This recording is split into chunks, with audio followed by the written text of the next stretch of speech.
Assalamualaikum warahmatullahi wabarakatuh. Bismillahirrahmanirrahim. Alhamdulillah wal khairu wasirru bima si'atillah. Asyhadu an la ilaha illallah wahdahu la syarikalah wa asyhadu anna sayyidana wa nabiyyana Muhammadan abduhu wa rasuluhu la nabiyya ba'dah. Allahumma salli wa sallim wa barik ala sayyidina Muhammad wa ala alihi wa ashabihi wa man tabi'ahum bi ihsanin ila yaumil mi'ad, amma ba'du. Wa qala rabbi israh li sadri wa yassir li amri wahlul 'uqdatam min lisani yafqahu qawli. Qalu subhanaka la ilma lana illa ma 'allamtana innaka antal alimul hakim. Sadaqallah wa sadaqa rasuluh. Hadirin jamaah sekalian yang dimuliakan Allah, alhamdulillah kita bersyukur kepada Allah. Malam ini atau pada sore ini Allah Subhanahu wa taala masih memberikan satu inayah kepada kita. Allah Subhanahu wa taala memberikan pertolongan kepada kita sehingga kita bisa melaksanakan kewajiban kita salat maghrib berjamaah dan salat sunnah-sunnah yang lain. Mudah-mudahan semua rangkaian ibadah yang telah kita kerjakan senantiasa diterima oleh Allah Subhanahu wa taala. Salawat dan salam yang senantiasa tercurah kepada Nabi besar Muhammad sallallahu alaihi wasallam, kepada para sahabatnya, para pengikutnya, mudah-mudahan termasuk kita sekalian selaku umatnya yang berada di akhir zaman. Hadirin sekalian yang dimuliakan Allah, pada sore hari ini kita masih berada di bulan Syawal, yang tentunya Al-Fakir mengucapkan ja'alanallahu wa iyyakum minal aidin wal faizin kulla amin wa antum bi khair. Mudah-mudahan Allah taala keluarkan kita di Idul Fitri kemarin dan selanjutnya betul-betul kita dijadikan sebagai orang-orang yang fitrah, sebagai orang-orang yang bersih. Nah, tentunya di sini selama 1 bulan kemarin itu kita ditarbiyah, kita dididik. Kita dididik di bulan Ramadan dengan segala macam konsekuensinya. Dari mulai jam 3 kita sudah bangun, terus kita lanjutkan sholat subuh. Insya Allah kalau Ramadan itu subuh masjid penuh ya Pak ya. Ya insya Allah penuh. Kalau di sini mudah-mudahan Ramadan nggak Ramadan penuh. Tapi banyak juga masjid-masjid itu kalau Ramadan insya Allah penuh. Setelah Ramadan ya begitu deh ya. Ada sebaris tengah. Kita sholat subuh berjamaah, kita lanjut dengan tilawah Quran, kita lanjutkan dengan saum Ramadannya, di malam hari kita tarawih dan yang lain-lain. Tentunya ini jadi tarbiyah bagi kita. Makanya di sini tujuan daripada ibadah, ya, ibadah apa aja, baik ibadah yang mahdhah ataupun ghairu mahdhah. Ibadah mahdhah itu artinya ibadah langsung seorang hamba kepada Allah tanpa ada syarat dan rukun. Itu namanya ibadah mahdhah. Seperti apa? Buang duri di jalan itu ibadah. Oh, ibadah mahdhah itu adalah ibadah yang terikat dengan syarat dan rukun. Maaf, saya salah. Itu namanya ibadah mahdhah. Nah, kalau ibadah ghairu mahdhah, ibadah yang tidak terikat dengan syarat dan rukun. Seperti apa? Seperti buang duri di jalan. Ketemu kita apa? Mengucapkan salam. Ketemu saudara kita senyum. Nah, semua rangkaian-rangkaian ibadah tersebut baik yang mahdhah ataupun yang ghairu mahdhah, tujuannya adalah agar kita ini bisa menjadi orang yang taat kepada Allah. Inilah yang disebut dengan bekas, athar, tapak. Mana tapak saum Ramadan kita yang kemarin? Mana tapak ibadah-ibadah yang kita kerjakan selama 1 bulan kemarin? Kalau ternyata di Ramadan kemarin ibadah yang kita kerjakan ini tidak ada tapaknya, tidak ada asarnya di dalam kehidupan kita, makanya di sini ulama mengatakan ada apa? Ada apa dengan ibadah kita yang kemarin? Kalau memang setelah Ramadan masuk Idul Fitri ternyata amalan-amalan Ramadan kemarin nggak ada yang membekas dalam kehidupan kita, kan yang hilang cuman apa Pak? Yang tidak ada di bulan luar selain Ramadan ini hanya apa? 1, puasa Ramadan yang nggak ada kan? Puasa Ramadan hanya ada di bulan Ramadan. Yang kedua salat sunat taraweh. Yang ketiga zakat fitrah. Cuma itu yang ada di bulan Ramadan. Tapi selesai Ramadan masih banyak baca Quran, ya. Baca Quran masih boleh di bulan-bulan lain. Qiyamul lail dianjurkan di bulan-bulan lain. Salat witir di bulan lain dianjurkan. Sedekah di bulan lain juga dianjurkan. Nah, makanya ini tarbiyahnya bagi kita. Kalau kemarin kita mampu menghatamkan Quran misalnya di bulan Ramadan itu sampai 1-2 kali khatam. Terus dari Syawal sampai ketemu nanti Ramadan lagi, masa kita nggak bisa 1 kali? Ya. Kemarin Ramadan kita mampu menghatamkan Quran 1 bulan. Kenapa di luar Ramadan itu kita 3 bulan sekali nggak bisa hatam Quran? Sementara lebih banyak lagi waktunya. Alasannya apa? Alasannya apa Pak? Coba. Kalau misalnya di Ramadan, oh saya nggak sibuk. Memang kalau di luar Ramadan nggak sibuk? Sama aja. Di bulan Ramadan kita harus cari uang. Di luar Ramadan kita juga harus cari uang. Apa bedanya? Bahkan perbedaannya kalau di lebaran Ramadan itu perut kita kan kosong, lapar, lemes. Biasanya kalau orang kalau lapar, lemes, bawaannya apa? Ngantuk. Di bulan lain perut kita keisi, stamina kita beda. Kenapa nggak bisa? Kenapa nggak mampu? Ini pertanyaannya. Di dalam Ramadan kita bisa dalam sehari semalam itu misalnya baca sampai 5 juz. 5 juz Quran kita bisa baca di dalam Ramadan. Kenapa di luar Ramadan jangankan 5 juz, 1 juz aja udah berat banget nih. Ya. Di luar Ramadan sanggup nggak Pak 1 juz kita baca? Sanggup nggak kita baca di luar Ramadan itu 1 juz Quran? Sanggup nggak sehari semalam? Ya. Insya Allah mudah-mudahan harus sanggup. Ya harus sanggup. Kenapa harus sanggup? Ini menandakan ibadah yang ada di Ramadan kemarin memberikan tarbiyah di dalam di kehidupan kita. Kalau kita baca Quran di Ramadan, di luar Ramadan kita nggak baca Quran, Quran kita lihat-lihat lagi kapan? Ramadan tahun depan. Alhamdulillah Qurannya sampai apa? Debunya sampai 1 senti. Allahu Akbar, inna lillahi wa inna ilaihi raji'un. Ada pernah cerita sampai gini Pak. Ada orang bilang, Ustaz alhamdulillah ana punya Quran ini waktu berangkat haji. Udah 15 tahun. Terus alhamdulillah masih bagus banget Ustaz Qurannya. Allah. Dia bangga Pak. Begitu bangganya dia bilang tuh Quran 15 tahun masih bagus banget. Pas saya Quran itu kan cetakan sama Pak. Kadang-kadang ada yang 2 lembar itu masih nyangkut, ya, masih nyatu.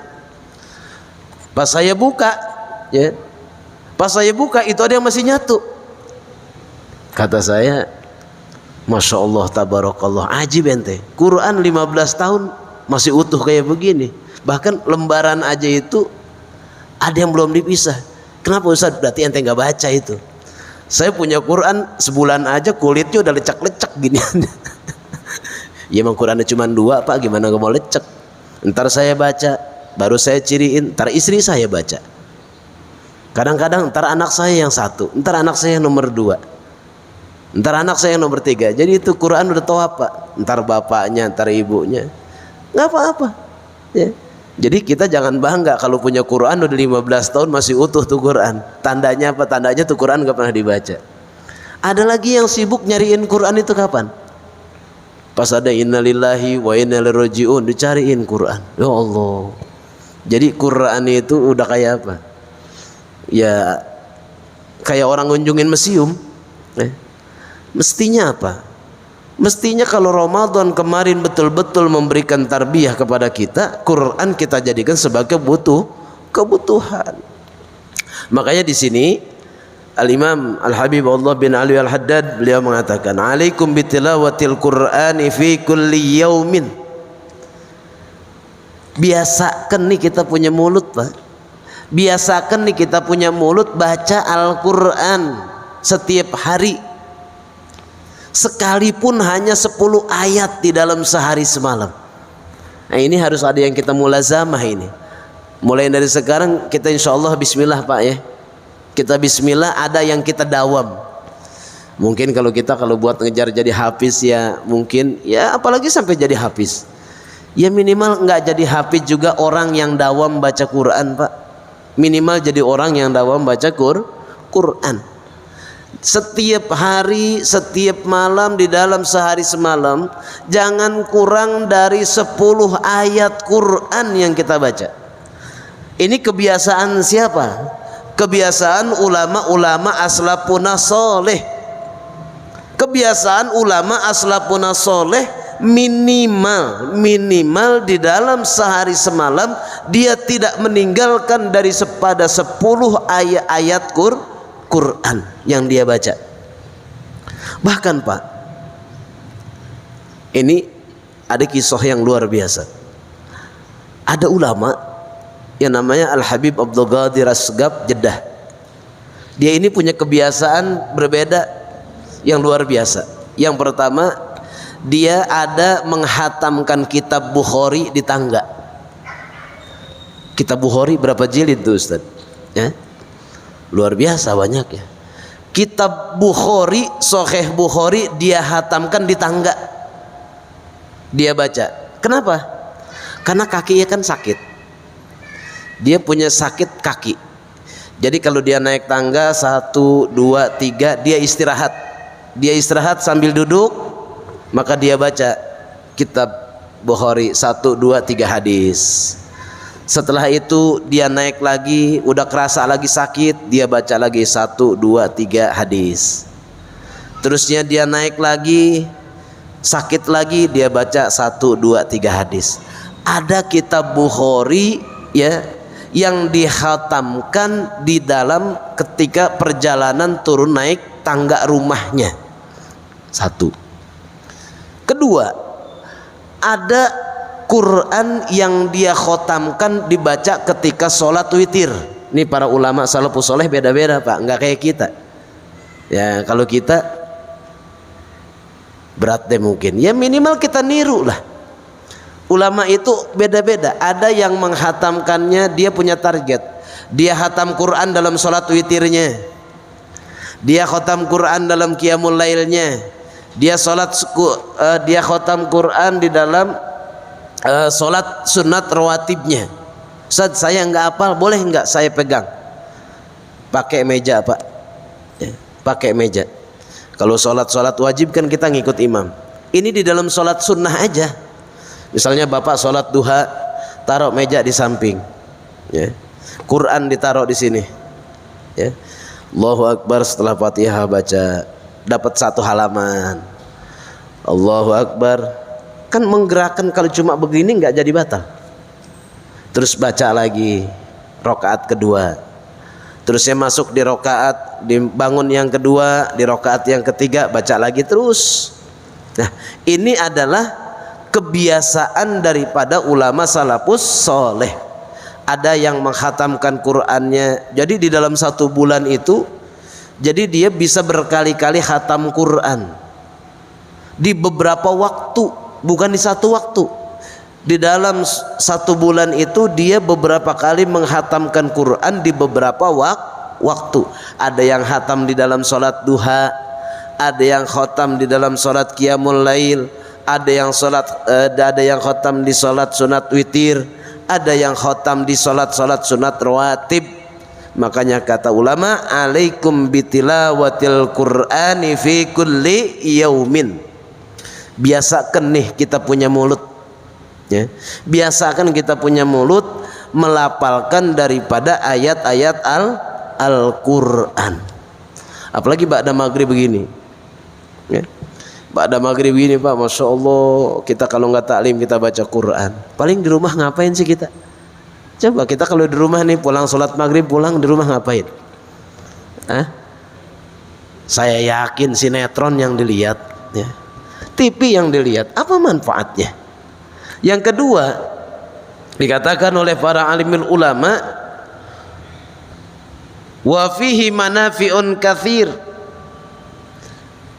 Dan orang yang membaca Al-Quran, memulazamahkan Al-Quran di dalam kehidupannya, mendapatkan kemanfaatan yang begitu banyak. Min babil aula inda haramihi, yang lebih utama lagi ketika dia masuk di hari tua. Gimana ini maksudnya? Coba. Dan terlebih utama lagi ketika masuk di hari tua. Kita pensiun, mohon maaf, kita sudah pensiun, kita kerja udah enggak kan, kita mau kerja yang lain juga udah enggak bisa. Daripada kita pelongo, bengong setiap hari TV, menghabiskan waktu nungguin malaikat maut datang di depan TV. Iya kan? Orang kalau sudah usia di atas 63 Pak, mohon maaf, ini udah dapat jatah bonus dari Nabi. Ya mungkin agak pedes sedikit nih saya ngomong, ya. Ini udah dapat bonus dari Nabi. Kalau 63 ngatas, tandanya apa? Tandanya dia udah sedikit lagi mau didatangkan malaikat maut. Masa kita mau nungguin malaikat maut datang di depan TV? Ya, di depan TV nongkrong di bawah pun mangga, ya. Apa manfaatnya? Manfaat enggak? Nungguin malaikat maut datang, pegang Quran, baca, walaupun kita masih terbata-bata. A'udzu billahi minasyaitonir rajim. Asik, Masya Allah. Usianya udah lanjut, jalannya sudah sangat sepuh, tapi dia manfaatkan hari tuanya di akhir usianya dengan membaca Al-Quran, asik di depan sambil ada teh di samping, pagi-pagi, ya, pegang Quran. Capek pegang Quran, ambil tasbih zikir, subhanallah, alhamdulillah, wa la ilaha illallah, wallahu akbar. Capek lagi baca salawat, capek lagi jenuh, ambil lagi Quran. Habiskan waktu-waktu di hari tua kita. Sambil apa? Sambil nungguin malaikat maut datang, ya? Sambil nungguin malaikat maut datang, kita habiskan dengan baca Quran. Emang kita nungguin apa lagi coba Pak? Ya mohon maaf, ya. Kan kematian itu kita nggak tahu, bisa jadi bapak duluan saya belakangan, walaupun saya masih muda, bapak duluan saya belakangan. Bisa jadi juga saya belakangan, bapak duluan, ya. Ya namanya juga mati ya Pak, ya. Ya.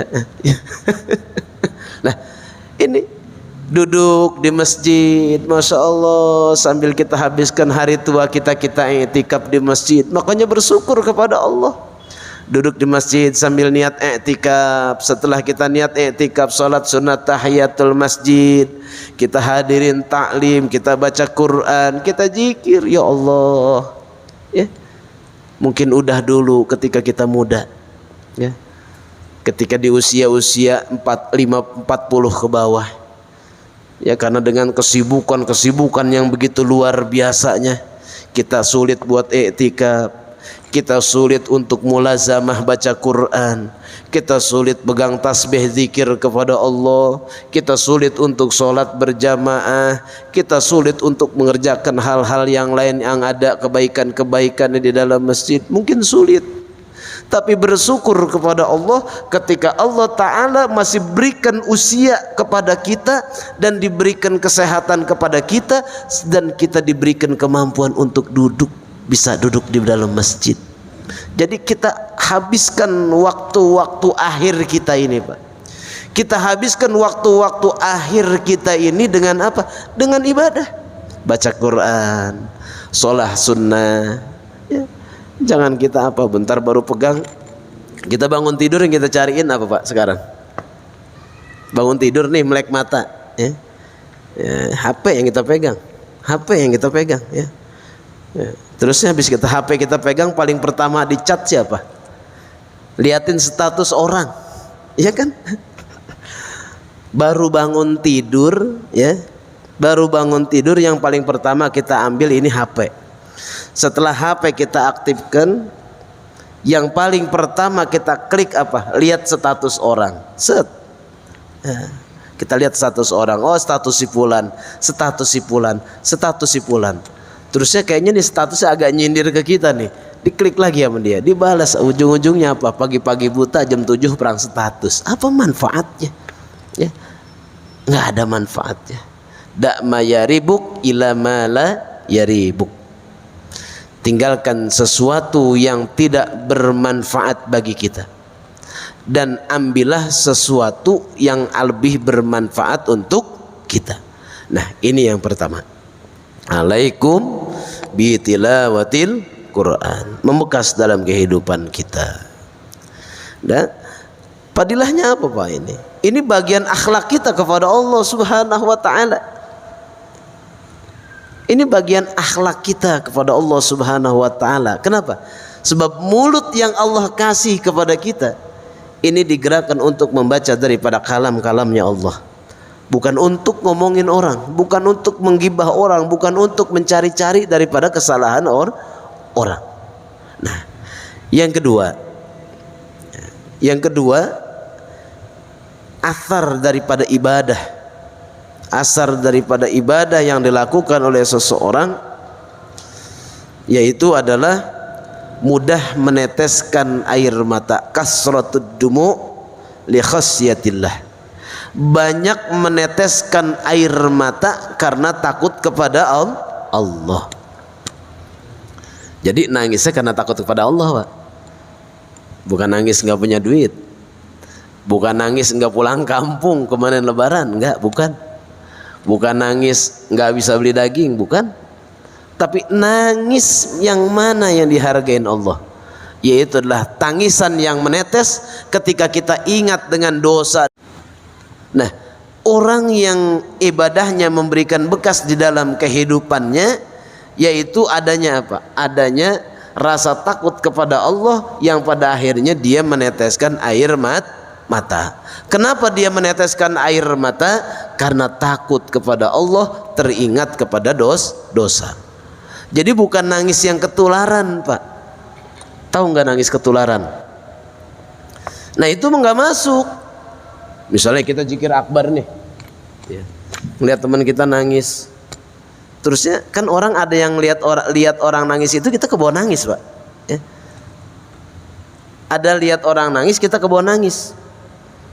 Itu nggak ngepek, bukan itu.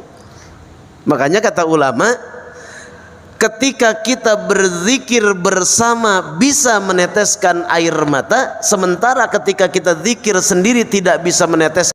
Kenapa ketika bersama kita bisa nangis, sementara ketika kita sendiri, ya, ketika kita sendiri di malam hari kita tidak bisa menangis? Berarti ada yang salah.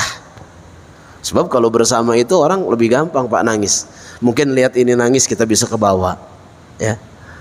Ada juga kata-katanya yang agak dibuat lebay sedikit biar orang nangis, ya. Biar orang nangis. Nangisnya bukan karena takut kepada Allah, teringat dosa, ya. Ketika bersama dia bisa nangis, tapi ketika sendiri dia tidak menangis, berarti ada bermasalah nih. Berarti hati kita ini bermasalah kalau begitu. Sebab mestinya apa? Mestinya yang bisa meneteskan air mata itu bukan dalam keadaan orang banyak, tapi adalah ketika kita sendiri, ya. Makanya asarnya hari, bangun Pak di malam hari, tahajud ya, tahajudnya, witirnya ya, tahajudnya, witirnya, ajak istri kita, ajak anak kita, ajak orang-orang yang ada di dalam rumah kita.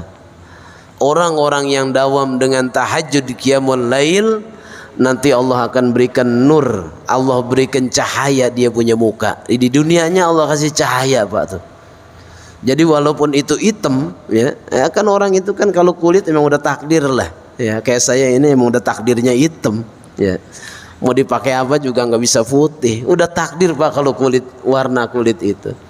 Tapi kalau urusan cahaya bukan takdir ya, kita ikhtiar dengan apa? Kita banyak minta kepada Allah, bangun di malam hari, sujud kepada Allah, teteskan air mata. Ayyab'asa maqamam mahmuda, jelas janji Allah itu. Kenapa kita kagak percaya Pak? Ya, kita dijanjiin, misalnya nih Bapak nih dijanjiin sama Bupati. Ya. Besok Bapak datang ke kantor Bupati, ya datang jam 7. Bapak mau dapat mobil Innova Reborn terbaru. Percaya enggak Pak?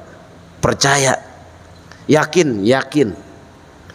Di undangan jam 7, jam 5 udah sampai Pak. Kenapa? Mau ngambil hadiah. Kalau makhluk aja yang memberikan janji kepada kita, kita percaya. Kenapa dengan janji Allah yang ada di Quran kita enggak percaya? Wa minal laili fatahajjad bihi, setengah daripada malam fatahajjad, tahajud bihi, di waktu malam, nafilatalaka, itu sebagai solat sunnah bagimu.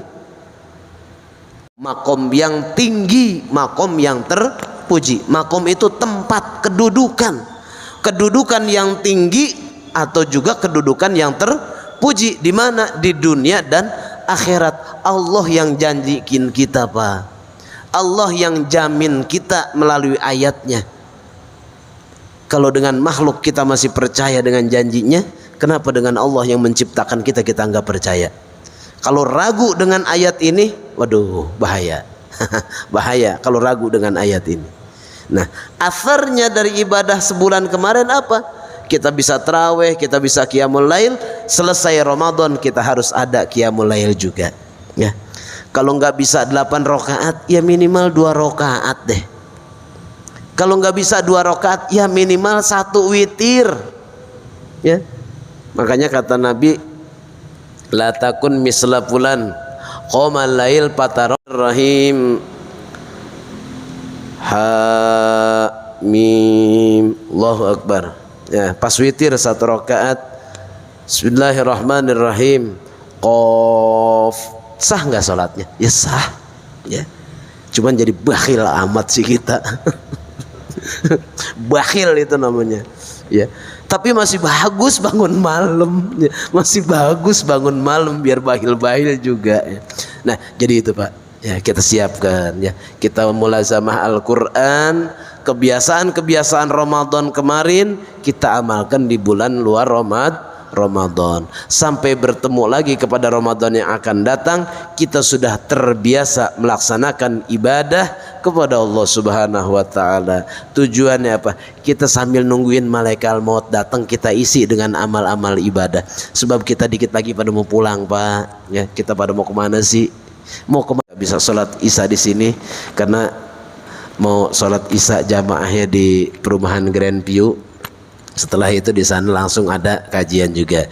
Itu saja yang bisa Al-Farid sampaikan. Kurang lebihnya mohon maaf. Wala minkum. Billahi taufiq wal hidayah. Assalamualaikum warahmatullahi wabarakatuh. Kita tutup dengan doa kifaratul majlis. Subhanakallahumma wa bihamdika asyhadu an la ilaha illa anta astaghfiruka wa atubu ilaik.